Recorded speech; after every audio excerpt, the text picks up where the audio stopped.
Hey, this is Kevin. Just wanted to show you one of the more recent things I've done. More people than you can count on the internet make and sell monkey's fists, so that's not so special. This is a monkey's fist around 1.5 inch steel ball. It has 8 passes of paracord. Essentially what we've got going on here is the black coming out of the monkey's fist and into a 2-strand diamond knot. That black then runs through this 4-strand round braid, which then terminates in what's called a manrope knot. It looks a lot like a Turk's head, but it uses all 4 strands.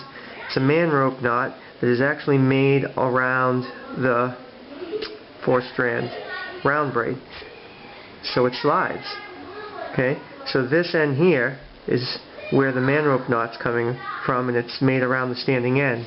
So essentially, this thing can go from 18 inches or thereabouts, 15 inches, down to 30. Here.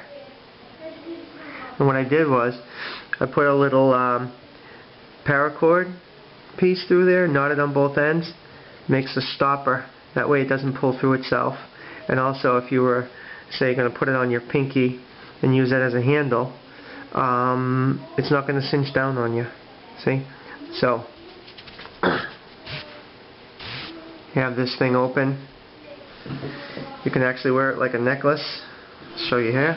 Okay, making one, the first thing you have to do, obviously, is do the monkey's fist. Now, I'm not going to show you how to do a monkey's fist. There are a million videos, and if you just Google monkey's fist, you'll find out how to make it from a dozen different places, and there's nothing special here except a lot of time and patience to work with all these strands and keep them from getting messed up and tangled up on each other. Next is a 2-strand diamond knot. Again, there are plenty of tutorials on there, including on my own website. So we're going to take it right with the 4-strand round braid. The 4-strand round braid is also easily found on the internet, but I'll show you anyway how I do it. Basically, take your opposite color. In this case, I'm doing a black and olive drab lanyard. So you take the opposite color. I take a piece about 11 feet long and double it over. So I'm doing that now. I'm doubling it over. Go back to the loop here. Okay. And you pick this up. Get your 2 strands. Pass one of these over like that. Okay? And so you have 4 strands to work with. In this case, 2 blacks to the right, 2 olive drabs to the left. Okay? Then what you do is you take one of these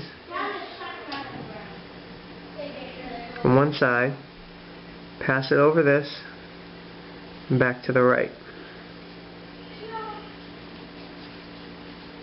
Okay? Then you take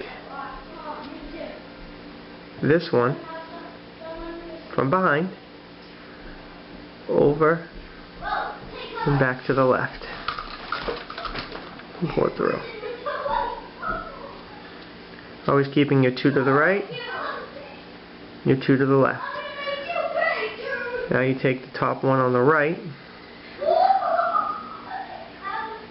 bring it behind,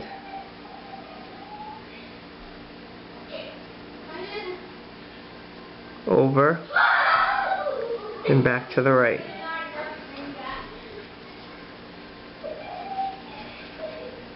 Oops. Okay.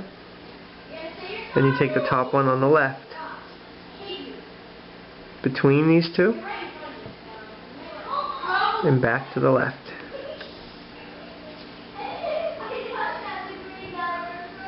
Okay?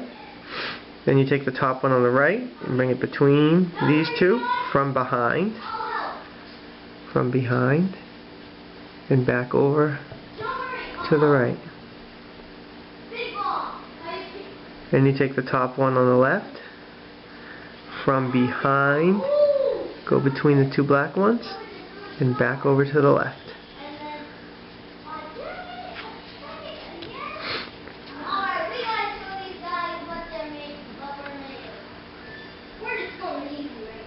Then you take the top one on the right.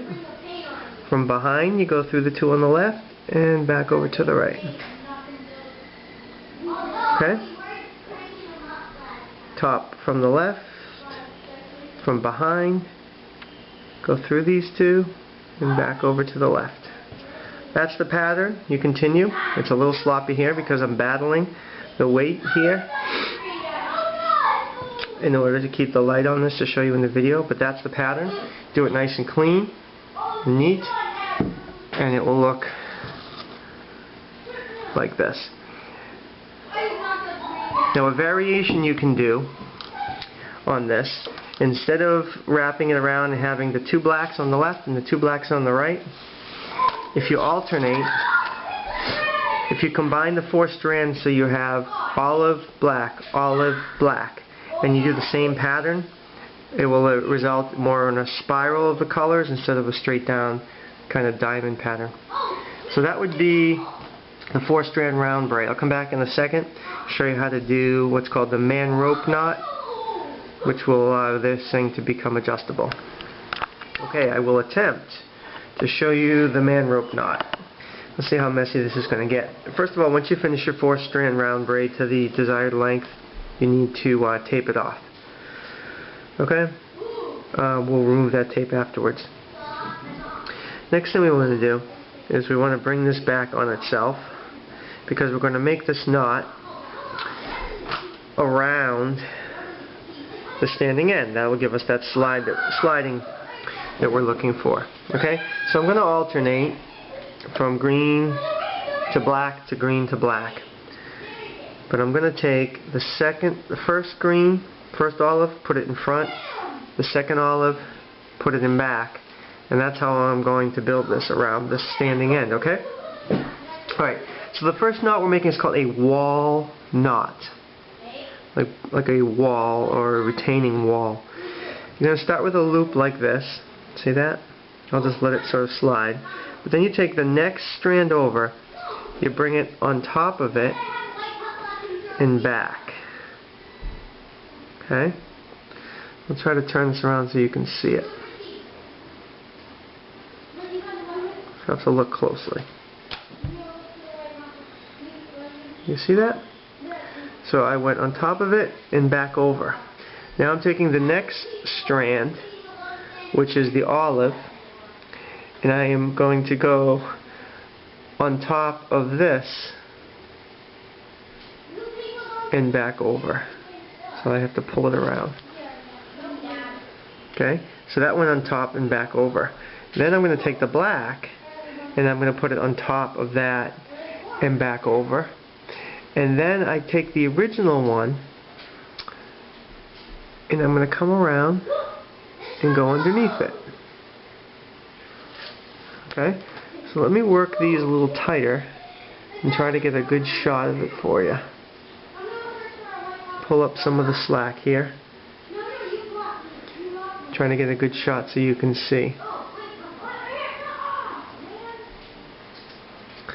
See what we got going on here.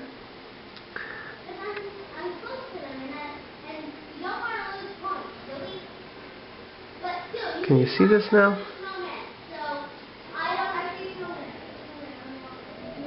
See it? So everyone went over and through, over and through, over and through, and back in the bottom. That's the wall knot. And you can Google wall knot. You'll find that as well. But I want to work that tighter now. I don't need that much slack. Okay?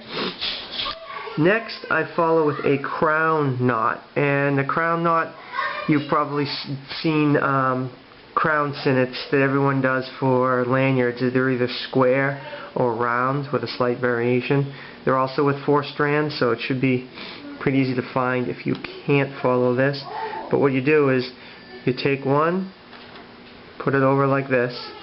You take the next one, you just bring it over that one. Then you take the next one and you bring it over that one, and I'm going to go around the standing piece here. The last one goes over that one and back through the loop of the first one.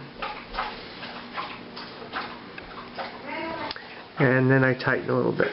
So what I have here is what's called a crown knot on top of a wall knot. Alright, then I want to take each one of these pieces that's coming back and kind of just put it to the left of the piece that is in the wall knot below it.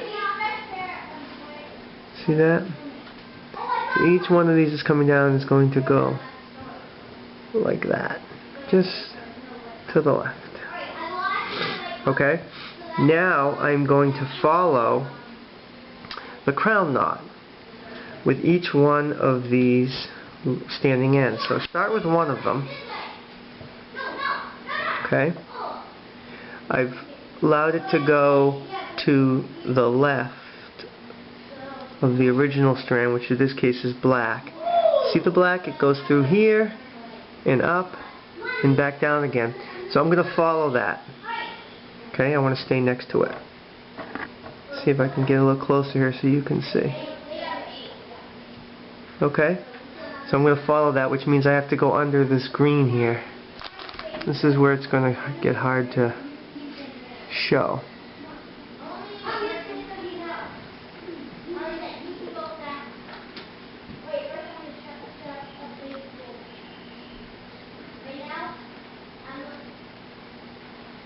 Hard to show and work at the same time. But I'm basically following the wall knot that went before it.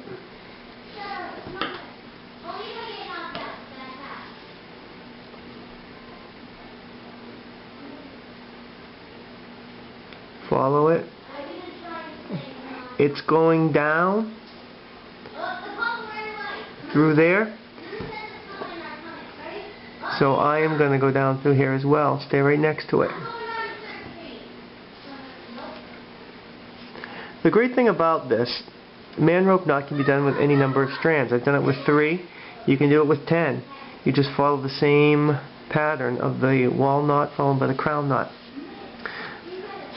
Okay, so this is going to come down next to another working end that I'm going to be working with. So I don't lose track of which ones I've done and which I have not done yet. I pull the end of this and I put a little overhand knot on it. Okay? That way I don't lose track of these knots.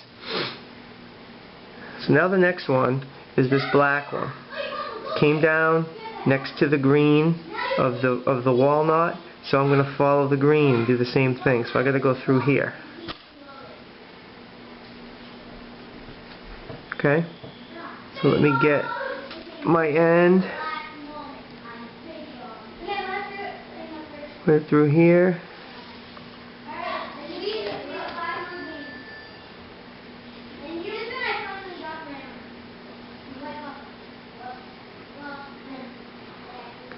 And then that green, as you can see, goes under these two. So that's what my black is going to do.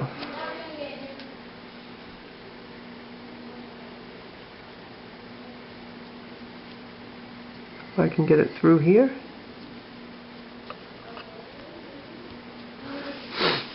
Keep it nice, parallel to the previous one. And now I'm going to take the end of this black, put an overhand knot on it so I don't forget it. Pick her back up.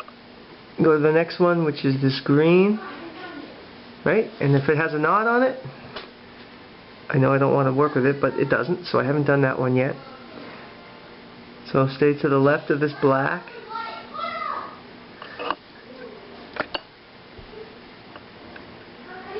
Follow the black through there.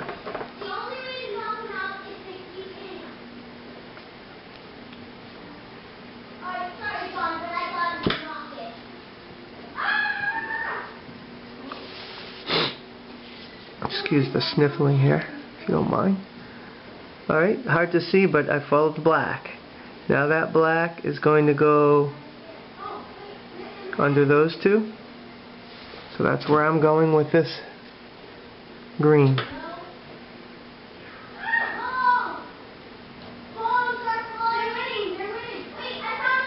Yep.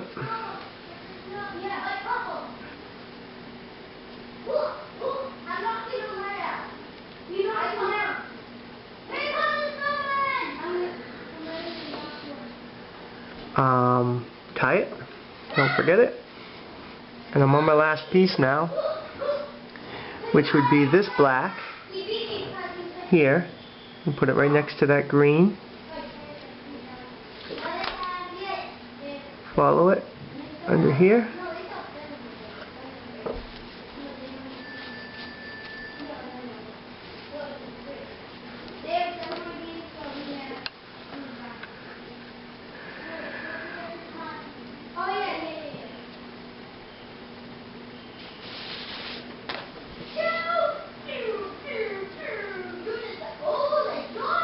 And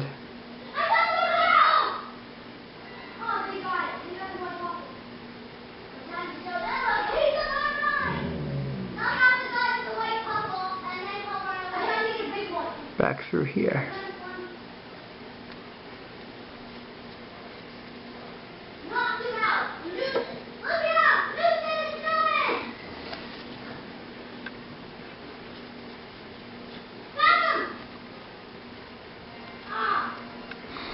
Now,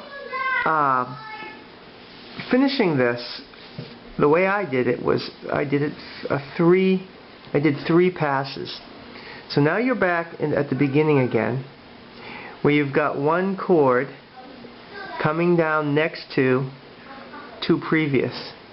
One cord coming down next to two previous. One cord coming down next to two previous, and same here. So what you're going to do is you're just going to follow it around again, one cord at a time. When you've come around on this last time, instead of coming out here, you want to come all the way out through the bottom. Okay? Come all the way out through the bottom. And that's going to give you, here's a finished one, that's going to give you ends that come in next to each other on both sides when you come out through the bottom. I leave those long and I burn them together. The reason is you don't want to get too cute with trying to hide the ends, because when you're sliding these back and forth, it's pulling on those ends that are coming in from the top. And if they pop out on you, well, it's going to be a hell of a time getting them back in. So I sacrifice a little bit and look for security. That's basically it. I'm not going to go through the third pass. It's exactly like the second pass. Then you have to work it tight. But what you basically end up with is something here that slides on itself with as much friction as you want, depending on how tight you make it. Take off the tape. See ya. Thanks a lot for watching.